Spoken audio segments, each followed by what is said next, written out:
After work, I still had to hit the grocery store. I was power walking through the aisles, mentally checking off a list so Elle could get home and get dinner on the table. I had 3 hungry mouths waiting for me, 2 kids and a husband who firmly believed that grocery shopping was women's work.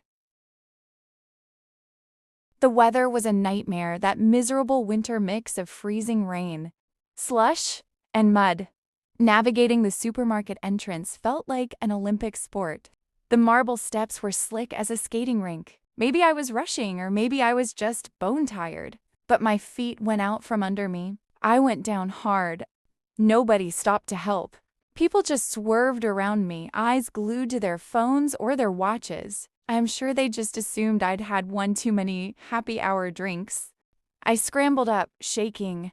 My knee was scraped, my tights were shredded, and my palm was bleeding. I ducked over to a corner by the window and just broke down. I stood there crying, partly from the physical pain, but mostly from the sheer helplessness of it all. And then I heard a faint whimper. Right there on the wet asphalt sat a dog. He had this mangy red fur, matted with slush and ice. He looked up at me with the saddest eyes, almost as if he were saying, "Don't cry, lady. Someone always has it worse. You'll eventually go home, get warm, and have a cup of tea.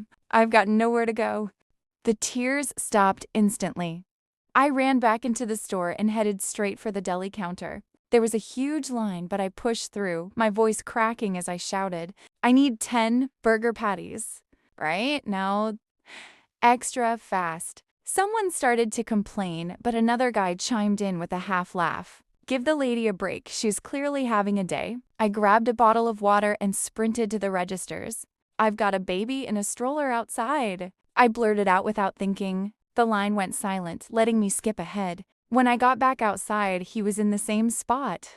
People were walking by with their bags, ignoring him like he was part of the scenery. I unwrapped the meat and slid it over to him. He stood up, sniffed it, let out a tiny bark, and then he howled. It was like he couldn't believe his luck.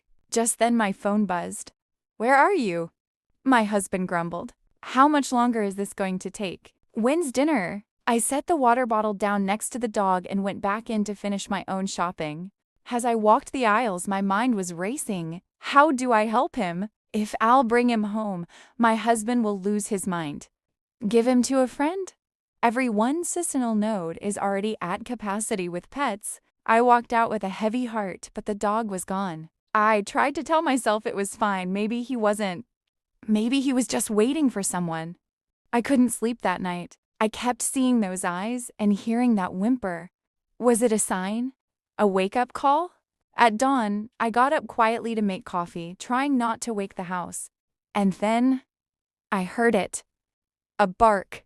My heart skipped a beat. It was the same voice, the same mix of pain and hope. I ran downstairs in my robe and slippers. There he was, sitting in the slush and mud, my red dog. I threw my arms around him, and as he licked my face, I knew we weren't going to be apart again. It wasn't long after that I left my husband.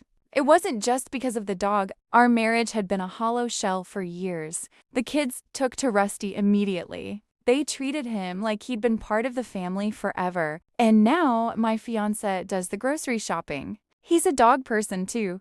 We met at the dog park when our pups started playing together. I know one thing for sure. That encounter with a shivering red dog in the freezing rain wasn't an accident. It was the start of my real life.